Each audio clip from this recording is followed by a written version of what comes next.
endurance. I'm giving y'all everything I got. You know what I mean? Like my wife said, this is not this typical program. So we down here, we come down here. I'm going to pour into you everything I possibly can in a short amount of time, Friday, Saturday, and Sunday, and take what you can, write down stuff. Ask questions. When y'all, that's why I like to be around y'all. I love walking in the building. Y'all see me there. Ask questions. You can stop me. I will stop and talk to you. Ask me. Ask questions.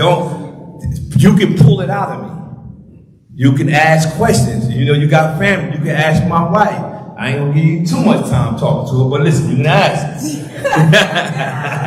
I feel this is one thing that it never fails. No matter where I go, I feel my wife's comfortable with y'all. I could be somewhere else and y'all gonna make sure she okay. I don't worry about all that because y'all already know that we are here on one particular mission, and that's what y'all can ask questions about the side that I don't know about. Your loved ones out there, what they thinking about, how after you heard them, what can you know what I'm saying? You got family members, some of y'all got wives, fiancés, all that stuff. Y'all can ask about that stuff. It's important. You want to know. Like, you know, what they thinking. I remember one time, one of my friends asked me to hook my wife up with his wife, right? So he thought she was going to give us some rundown excuses, right? When she told her wife his wife to do, he called me and said, man, your wife told her to kick me out. He said, kick me out of the house. Yeah, that's what you need. You no longer doing it ignorantly. So right now, my expectation for this lesson is everyone will realize they can't change the system. Everybody say, I can't change the system. Can't change the system. So it says surrender is the key to your victory. When two armies are at war and one of the armies wants to give up because they realize that they are defeated, they wave a white flag. Or when a boxer is taking a beating in the ring and the corner wants to stop the fight, they throw in the white towel. In this case, meaning your life, you are the one with the white flag or the towel in your hand. More importantly, you and only you have the power to wave it or throw it in, which is called surrendering, which is the key to your victory. You have the power in your hand. So surrendering can't be done. I can't make you surrender. You have to actually surrender. You got to throw the white towel in. You got to surrender and wave the white flag. Because a lot of times we keep trying to beat addiction. And what we try to do, like I said, the 80-20 thing. I'm over here 80%, but 20% I'm over there. Or we think my problem was heroin and crack, but I'm going to do beer and weed, right? That's not throwing in the towel. Throwing in the towel saying, I have a very addictive personality. I can't do nothing. I got to totally surrender. But the beauty about it is, you got to do it. My wife used to say, I used to go in the basement, go outside, smoke crack. And she said, you think God gonna come down, take the pipe out your head? I said, oh, it don't work like that. No, I had to surrender that part. In the Bible, in Ephesians chapter, I want to say in chapter 4, verse 25 to 26, somewhere around there, it talks about you putting off the old man and putting on the new man. But the beauty is, he says, you do it. You put off the old person and put on the new person. That's how we have to do it every day. So what I was saying about everybody must realize they can't change the system. Everybody say, I can't change the system. If you order off online, you go online and order something, and you punch in your credit card information in there, boom, you purchase something, right? If you close the computer out and come back to that same computer the next day, punch in your credit card or start to type in the credit card information, anybody know what happens? Come on, yeah, I need you to say it. What is that? What's that called is autofill. Autofill is a system that predicts you want to use the same information you used before.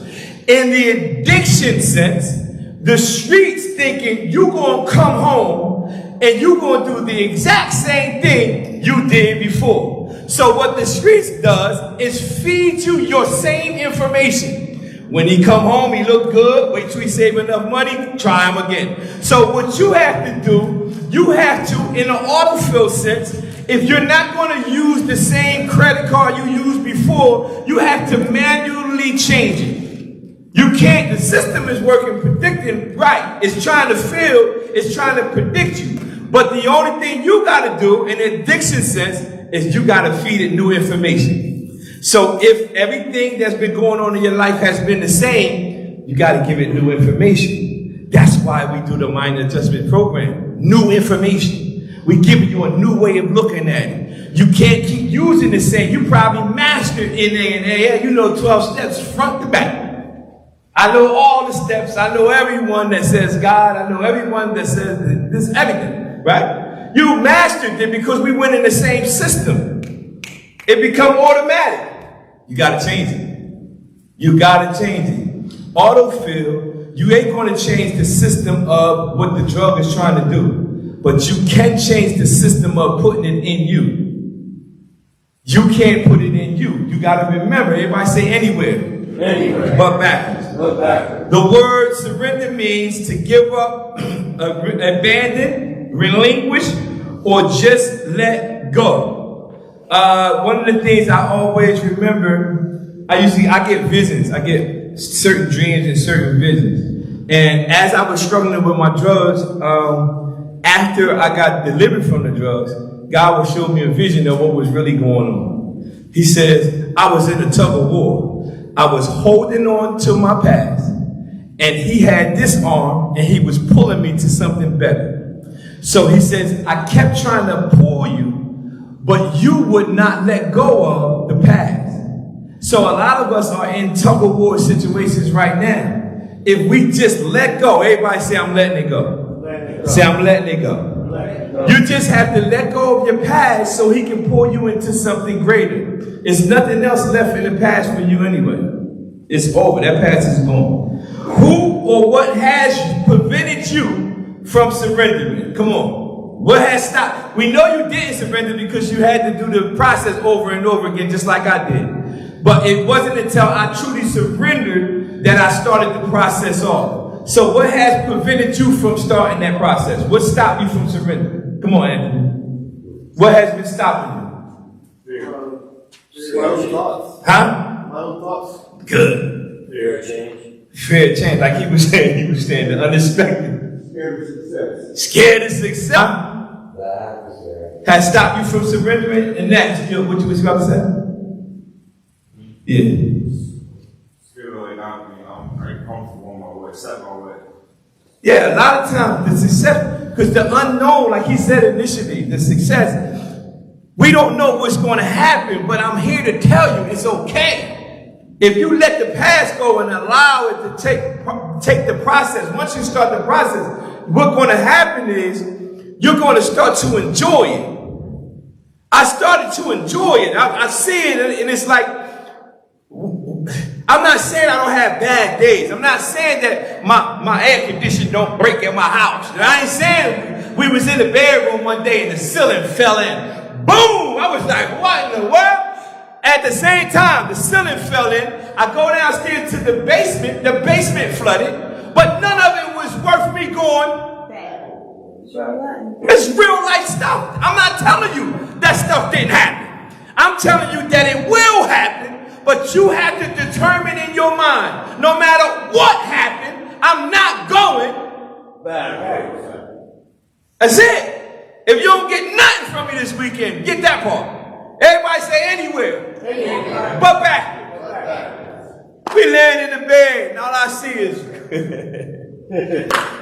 literally ceiling come down. Boom! Watch this. Y'all ever heard is the small fox? Is the little small fox that spoiled it? It was a little drip. Drip. And when it's quiet, you're like, you hear that? Yeah, you know, man, I ain't no big deal. It's all right. it's all right. That little drip The water dropping in. About 3 months later, boom! Whole ceiling came in. I'm telling y'all that because I'm not trying to tell you that you're not going to experience stuff. Go outside. It was the hottest day in summer. Babe, you got the air on? Yeah, it's on. Bacon. It's the hot. It's just the last. It was one of those days where it was like 100 and something. Air conditioning break. What in the? Out of all days, you gonna break on the hottest day? And my birthday. And it was her birthday.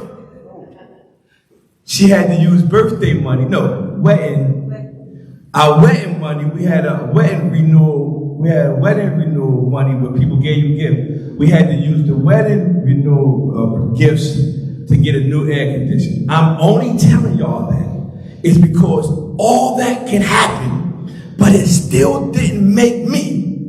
Go ahead, Barre. You gotta get that. Because when you leave here, you're going to face some of y'all. Soon as something happens, you're going to remember me telling you this. It's going to come right to your head and say, oh, shoot. I remember that guy told me something like this was going to happen. But you'll be at peace because you're going to be like, that don't mean I have to go back. So you got to get that part because I don't want to, like somebody just said to me, which is a great accomplishment. And he said to me, he said, sir, you can tell when somebody who's speaking is real or not. And he says, I'm listening to you and you real. That's a compliment. Because I come here to tell you, I'm just like you. I'm just the person, I got the baton mentality. God called me to do what he called me to do. And I got to pass you the baton so I can cheer for you. It's about you making it. That's when we get the success, to see you and we can cheer for you. Because all y'all recovery coaches, all y'all coaches, all y'all coaches, man, y'all counselors and stuff, man. It says, what's the hardest area? Page 2030. Somebody say, what's the hardest area for you to surrender or change? What you think is the hardest area has been so far? My hardest area is Jersey City, New York. Relocate. If I go there, that's why I came up here. Yeah. Anybody else? What's the hardest area? Responsibility. Down one thing. What else? Anybody else? What's the hardest area? Come on. Letting go of the past. Letting go of the past. But you got a great book in your hand that help you with that too. Staying away from the negative people. Yeah. What is the family numbers? Huh? Yeah, got their like family numbers. Yeah. Lifestyle. Yeah, because that becomes your addiction. Even though that's good. I'm glad you all said great points. He said the lifestyle. One of the things would trigger me to relapse is when I got good, clean, looking nice, take me about 6-7 clothes sets home from the Salvation Army. I'll be looking good, right? I would go back to show my friends how good I was doing. And not before I got off that block. You know what I was doing? Every time. Because I went back because of what he said, the lifestyle. I liked the lifestyle of being around them, even though I wasn't actively using. But you will always, this is a great analogy one of my mentors taught me. He says, if you put the strongest man you got on the top stage and you put somebody on the bottom stage, right? And ask them, pull each other to the destination where they are. Meaning the guy on top, pull the guy down up here, or the guy down, pull the guy off stage off. He says the strong man can be up top, but because the guy down got leverage, he'll pull him down every time. Because this guy in the picture he showed me, it was a little boy. The little boy had both feet on the wall, pulling this guy. And he pulled him right off the stage. And he says that's exactly what happened with us. We think we're going to go around them and help them get better when really we not strong enough. I wouldn't come here 1 year clean. I got 13 years now. So I'm able to come here and encourage you. So you got to understand, don't leave here to go try to show all your friends. You got social media now. If you want to show them how good you're doing, let them see you. They want to see. You don't have to go around them to try to impress them. That's all right. Huh? And family. That's a good one too, cause some of your family are doing things that you used to do, and that might be your struggle as well. It's the hardest thing for you to surrender. Like, I don't want to stop being around you, but you have to. You have to be, everybody say, I got to be selfish. You got to be selfish. You have to. You got to be selfish.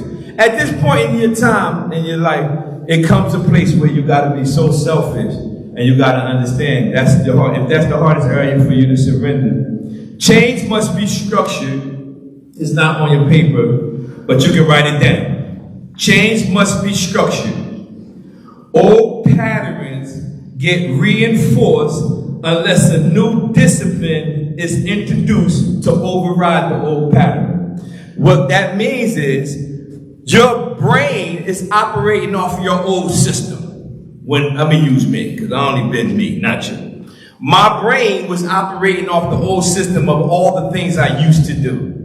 When I developed my spiritual relationship with God, I used God's word, fed myself the word, and it overrode everything that I used to do. You gotta find something you have to feed your brain, feed yourself new information. Because right now, up until this point, you've been functioning off of your old pattern. And always remember this, and never forget it. It's always you versus you. It's the new you versus the old you. But you must have an introduction. I always tell people this all the time. The new you have to introduce themselves to the old you. If you remember, it was a song, I can't remember Jay-Z's song, but it came on and it says, please allow me to reintroduce myself. My name is... Yeah.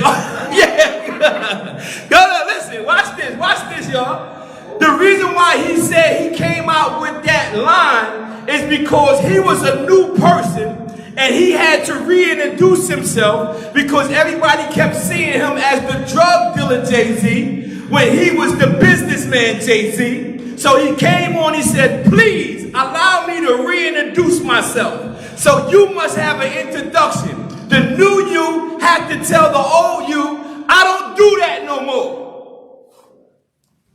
Your old pattern is going to keep trying to take you back. You have to address yourself. Yeah, I got a picture, and I'm standing right here, and it's me facing me. And this other picture of me facing me. And they said, what's that? I said, it's me versus me. I'm telling the old me, I don't do that no more. Your old pattern, you have to. You have to. Because when you leave here, it's going to try to rise up. Like, this is what you do. You can do it with your eyes closed. You're going to have to, some people going to see you in the street and say, man, he went in there and went crazy. Because you're going to start talking to yourself. You're going to start talking, you're going to say, man, he done went crazy. Hey, but you're going to have to do it. Have you ever thought about surrendering? Yeah. Does a part of you want to truly surrender?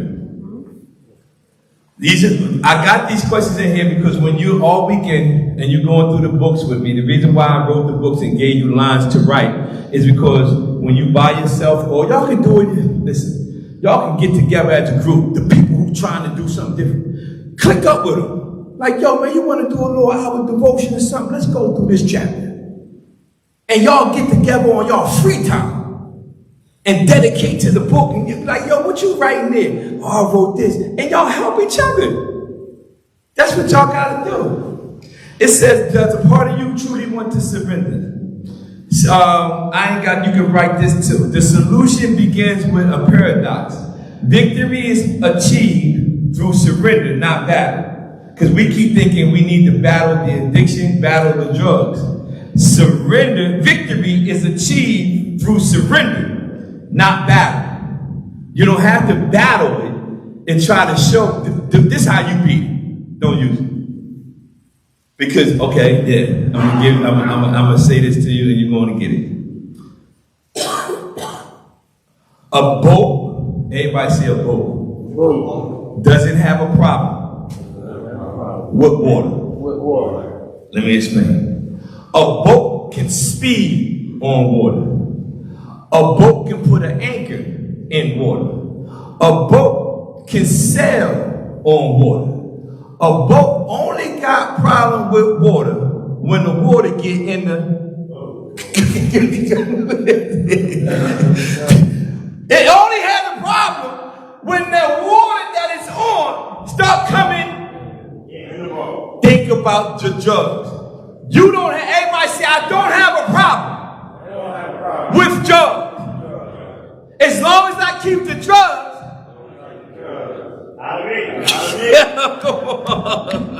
Think about the boat. The boat don't care about the water. The only time we have a problem with the drugs is when we put the drugs in us. As long as the drugs stay out of us. Man, it's too easy, man. Come on, man. If y'all can't get, do you see that? That's too easy. It don't have no power over you. As long as you keep it, if this was drugs, as long as if this was drugs, right, and it's sitting there, I can walk past it all day long. It ain't gonna do absolutely nothing. It is what it is, but it can't do nothing to me unless oh man, if y'all don't get that minor adjustment, man, I ain't doing nothing. Y'all see it now? I see it. A boat don't have problem with water. It can sail, speed, anchor. That boat start looking when that water start. Boat like somebody been clogging something. But y'all gotta get that. Y'all understand that? Let's give yourself a round of applause. Everybody say anywhere. Anywhere. But back. But back. Page 31. It says, so many people I encounter each day struggle with the idea of surrendering. It is almost as if we have developed barriers around our hearts that keep the world at an emotional distance. Recognizing those stubborn obstacles that stand in your way signifies the first step towards a strong faith that you can indeed surrender. One of the key obstacles to surrendering is what? Pride. Yeah. We may not all admit this, but all of us have this in abundance. However, there's good news. It is a known cure called Humility. Without a doubt, it will take a humble person to surrender one bad lifestyle for a better lifestyle. There's absolutely nothing good about our past. The only reason we won't surrender for a better lifestyle is straight up pride. Because you can't explain why would you want to live a life that takes you away from your children? Why would you want to live a life that can possibly kill you? It's a bad lifestyle. Pride stops us. Pride says, you know, I hear what you're saying, but you can't give me nothing good about our past. My past was terrible. It was terrible. It's a better lifestyle, but humility, it's going to take humility. It's going to take humility for you to say, I surrender. I completely lost. Because we really think we was winning, but we wasn't, because we had good days sometimes. So we had 7-8 months good, and all the rest we think it was worth it. But we didn't add up those 4 months times 20. 20 years you've been in it. It equals up having a bad lifestyle. We start thinking we had good, but it's going to take humility on everybody's part. It's going to take, and as for a man to have another man talk to you and tell you stuff, sometimes that's pride too, because we won't take their advice. Me, I got to the point when I was in my last program, and the men that I was counseling me, I wanted what they had. They had years removed, and all I knew was, I knew I couldn't beat them, but I wanted to achieve like them. And you have to do the same thing. You don't have to be a writer. You don't have to be a counselor. You don't have to be none of that. I'm not saying you have to do it. I'm saying that it's available for you to do it. And I know that it's something out there better than the life that we were just living. Amen? All right. Not what I will, it says, not what I desire, but as you will and as you desire. In the back of the book, some of these are scriptures in the back of the book in the note section. If you go to the note section and you read this, you'll find out where the reference is. Thought for the day. The greatness of a man's power, this is one of my greatest quotes. The greatness of a man's power is in the measure of his surrender. Anybody know who William Booth is? Come on, say something. You got it, boy? He's the founder. He says the greatness of a man. He says, the general said, you want to know how great a man is? Tell me what that man is willing to surrender. Because ultimately, the only thing that's going to stop you from going to the levels that God has for you, you're going to have to give up something. It's going to cost you something, which, watch this, is not bad to give up. It's going to cost. He said the greatness of a man's power is in the measure of his surrender. So what I'm going to give y'all right here, I'm going to give y'all some enemies to your sobriety. You can write them down. I'll call them out, and then I'll do them one by one. I'm going to give you 8 of them. All of these are enemies to your sobriety. Amen? Y'all ready? The first one. The first enemy to your sobriety is boredom. It's boredom. Boredom is the state of being weary and restless through lack of interest. If you find yourself in a situation, not only in here, even when you leave, if you find yourself in a place of boredom, remember I told you that's an enemy to your sobriety. That boredom is trying to get you to go back to what you used to do. I'm bored. Well, you got a book now. Read it. You get bored, pick the book up. Right. Boredom. Everybody say boredom. The next enemy to your sobriety is a very big word, self-pity. Dwelling on one's own sorrows, misfortunes, and mistakes. If you find yourself beating yourself up, self-pity. This is happening to me. This is happening to me. That's an enemy to your sobriety. You got to remember, it's normal to go through stuff that you feel guilty about. That's a normal reaction. But if you find yourself in self-pity, man, the air condition broke, the roof fell in, the basement is flooded. Hey, guess what? I'm still alive. So self-pity, you find yourself in self-pity, remember this. That's the enemy. Next one, loneliness, being without company. Whenever you feel like you're lonely all the time. I'm not saying there's moments where you feel lonely. I'm talking about extreme. You're lonely every day, something. I'm lonely. Nobody. You got to reach out to people. You need to build recovery support networks. You got to build friendships. Even if you started here, you build a friendship with someone that you bond with. You can do that. Whenever you feel lonely, remember, that's an enemy to your sobriety. Another one, extreme happiness, a very high degree of well-being and contentment. Extreme happiness is you find yourself in a situation you want to go celebrate. It's the neighbor's birthday. Let's go out. It's this person's birthday. Hey, I don't even know your name. You said it's your birthday. Let's celebrate. You want to find yourself, you extremely happy. You want to celebrate everything. That's an enemy of your sobriety. You want to keep celebrating. Extreme happiness. Ain't nobody always happy. Every time I see you want to go celebrate. No, you don't have to. Sometimes just relax. Don't do nothing. But if you find yourself, it's okay to celebrate, right? Go out and do like that. But if you have extreme happiness, because I'm telling you right now, when my ceiling fell and the air condition broke and the basement was flooded, wasn't nothing happy about me. I wasn't happy.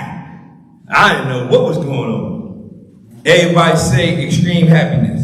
Extreme happiness. That was 4, right?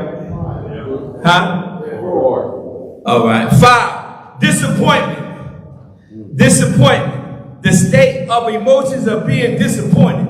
A lot of times when you get disappointed, some things don't go your way. In my life, even though I'm serving God and God called me to go through things like this, which I enjoy, there are times when I feel disappointed about stuff, but I'm talking about every day of disappointment.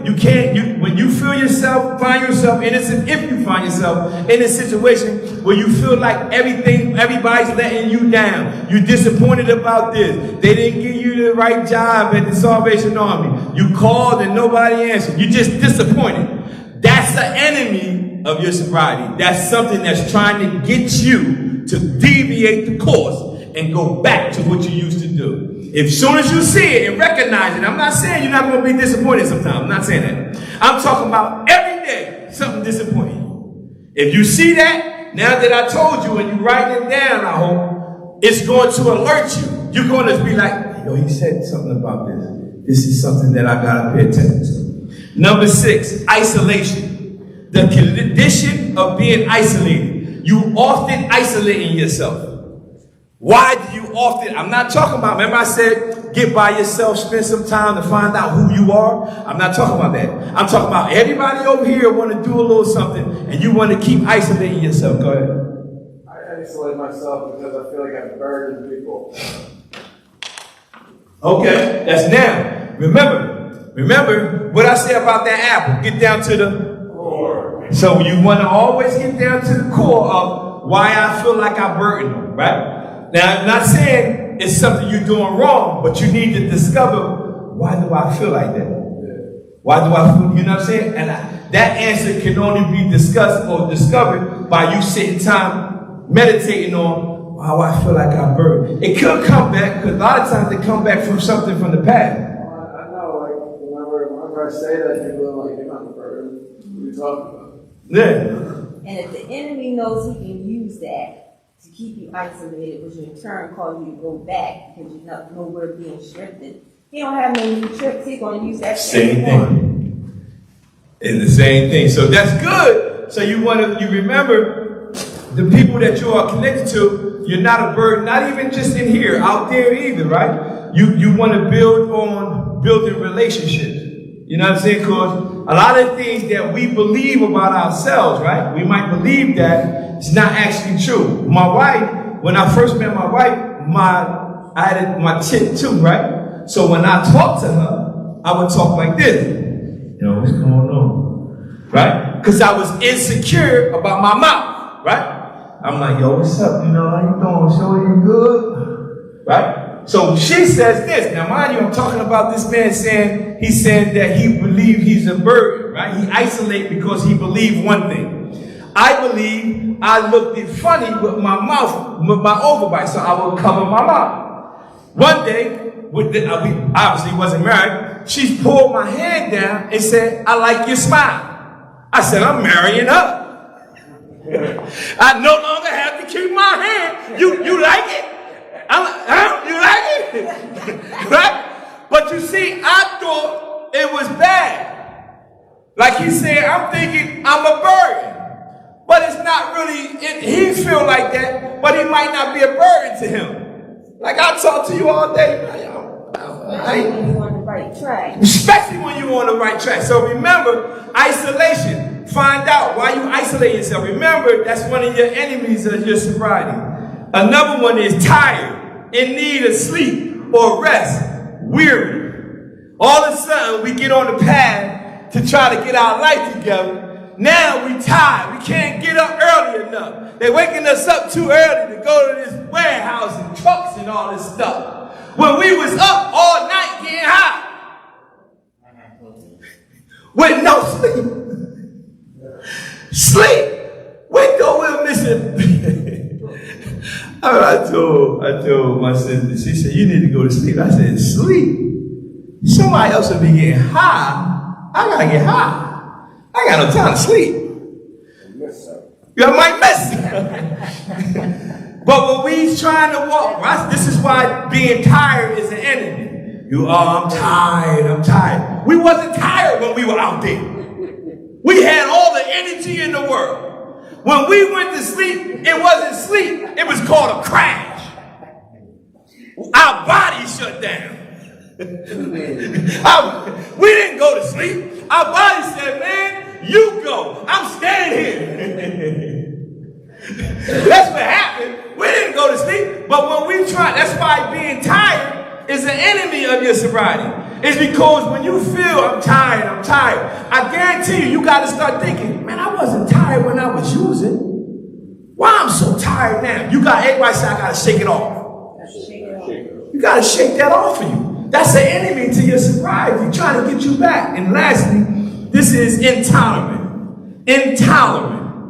Unable or unwilling to endure. Everything bothers you. These are enemies. I can't do this. I can't do that. Why we got to do this? We can't endure. But when we were on the streets and doing what we were doing, we was able to endure everything. Oh even the name calling. I used to see some of the little kids, man, and because they had the drugs I wanted, they would call you all types of names. And I'm saying to myself, I beat this. But he had what I wanted. So watch this. I tolerated it. I let him say whatever he want. Just give me what you got so I can get what I need. If I can tolerate that, when you are on this side trying to walk the right path, you should be able to tolerate rules and regulations. You got to be able to tolerate it. If you can't, or if you're intolerant, that's one of the enemies. Whenever you feel like you can't put up, you can't endure, I'm telling you, that's an enemy to your sobriety. Y'all got all of them? Everybody, let's read them out. Let's go. 1, 2, 3, 4, 5, 6, 7, 8. God, give yourself a round of applause, man. That's good, man. Listen, I know these things and I'm giving them to you. You have to use them for yourself. When you feel these things, you got to remember this book. This is why y'all got the book to keep. It's yours to keep. So when these things come up, you rehearse it in your head. You be like, yo, I remember the man telling me, but I'm telling y'all something that I experienced. I'm giving y'all stuff that I used in my own life. And when I notice, what I do is I document everything I was experiencing. And the reason why everything I documented is because, remember, I told you my desired destination was to help who? Us. So everything I went through, I said, okay, I can't put up with this, put this down. Why? Because I knew eventually I was going to help you so you don't have to experience it. You just got to process the information, change the behavior, and keep it moving. Page 33. We got good time. Almost done. We could divide our troubles into difficulties into 3 groups. If it was physical problems, we all have those. Difficulties caused by our mistakes, or by intentional or unintentional actions of others. And 3, spiritual attacks from the outside. Troubles are common to all, whether we face trials for spiritual attacks or battles with our own human weaknesses or physical problems. We all have troubles, not to speak of the mistakes that we make or suffer from the effects of the mistakes of others and so on. No matter what problem you face, always remember there is a key to victory. Everybody says a key to victory. And I'm not the individual to try to tell you or pull out this red carpet and say, when you leave here, everybody's going to throw all these rose petals. You notice I mentioned mistakes. I mentioned mistakes a lot. I want you to know that you're going to have stuff that happened intentionally. You're going to have some spiritual stuff. Remember I told you, we blame everything on the devil when some of it is just us. Right? You're going to have attacks come all types of ways. But no matter what happens, everybody say anywhere. Anywhere. But back. But back. And the reason why I leave stuff like this in the book is because I want you to know you're going to experience these things, but none of it, absolutely none of it, is worth going that way. Everything should be going forward or upward. Everything. The word victory means the ultimate or decisive superiority in the battle, a successful outcome of a struggle. This is the ultimate goal I want to get everybody to. Having a successful outcome One of my books I wrote is called, it's a great book, and one of my favorite books is called I'm a Giant Killer. That means I have been successful. I got a successful outcome over the situations that used to hold me back. Y'all should always focus on having a successful outcome. It can be a small one. It can be anything. Some of y'all have relationships. Y'all have children. How many people got children? A lot of children, yeah. And no matter what you did in your life, we love our kids. But some of the things we did because we were under their influence or whatever it was, you want that relationship to be back. You want that. But the only thing that's going to fix that is you not going back. You just got to focus on going ahead and allow God to work out everything. I love the fact I got 5 biological children because of my years in and out of jail, right? Now they calling me and, hey man, need this, I love you, Dad. It's the beauty, man. Just to hear it. Hey man, thank you, I love you. And every time they always say, yeah, my dad do this for me and do everything, I be cracking up because it really be her. They be like, yeah, my dad sent me some money. I said, man, I ain't sent you money since I've been clean. It's her doing it, right? But you got to understand that relationship, everybody wants that relationship back. But we got to, our part is to go forward. Everybody say anywhere. But backwards. All right, let's see. Let's do these bullets right here. It says, what do you know? Who do you know that was victorious over something? My sister. Okay. She came through Salvation Army in Queens. Now she's been a drug captain in Queens for 17 years. It's good. This is why I say that. Y'all all need to find somebody y'all can put there. You can even put the person on that book you got there. You got to find somebody that did it. Because that's your hope. I know it's possible. If that's all I used to focus on was the people I saw, I said, this person did it. And God is no respecter of person. I don't care what race you are, if you had your mom and dad, nobody raised you, you was in foster care, none of that, you won't be able to use it. Right? That won't work. Everybody has the opportunity to have God do all of that. So you got to find somebody who was victorious over something. Like he said, my sister, he has a starting point. Like, man, I know somebody, he got somebody in his family that has done the exact same thing and life has changed. Y'all got to find somebody because you're going to need that encouragement. What successful outcomes have you had in the past? What successful outcome? The reason why I say that is because you should celebrate even the smallest of victories. Yes. If you got a small victory, well, we was doing minor adjustments at the halfway house one time, and the guy, he wanted to quit smoking cigarettes. We did the program there. He came up there and he was sharing his testimony. He said, man, I used to smoke pack. He said, then I cut down to 10. He says, then the next day, I cut down to 5. Next week, I went down. He said, he worked it all the way down. But what he did was, each step, he celebrated. He said, man, I was smoking all this. He cut down. So small victories, that's why we came up with minor adjustments. Because if you try to change it all at once, it usually fails. If you ever tried to get on a diet and try to just change your diet, it ain't last long. But if you change your diet in minor steps, then you'll be more successful. Where can you get the keys to gain your victory? If you have me, I get the keys to gain victory and walk in victory from my devotions in the morning. When I wake up, I pray for all the people that I come in contact for. Everybody before we got here, all the churches I was speaking at before I got here, they already prayed for y'all.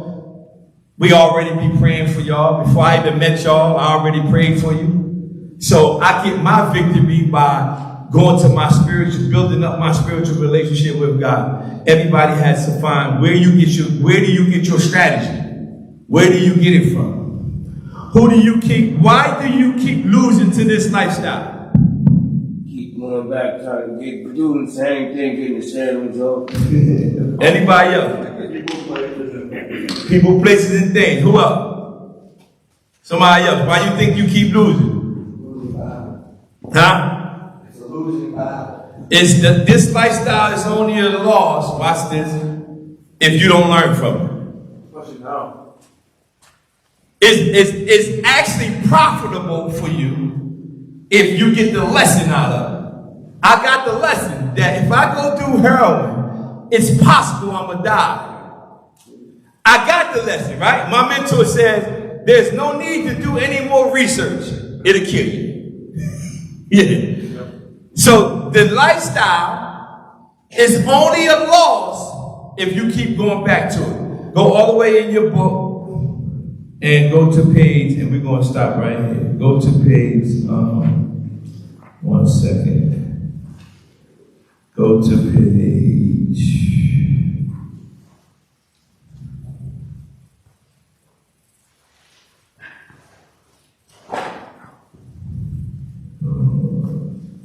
14.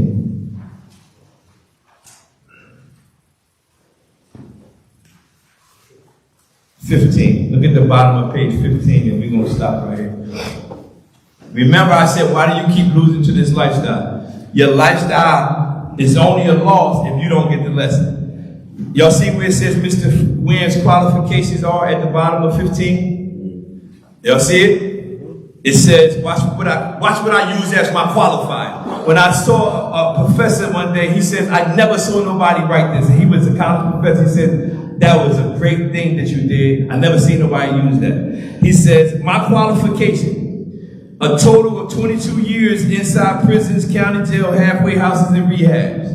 A substance use disorder addiction from the age of 16 years old to 38 years old of age. What's the next one? Everybody read it.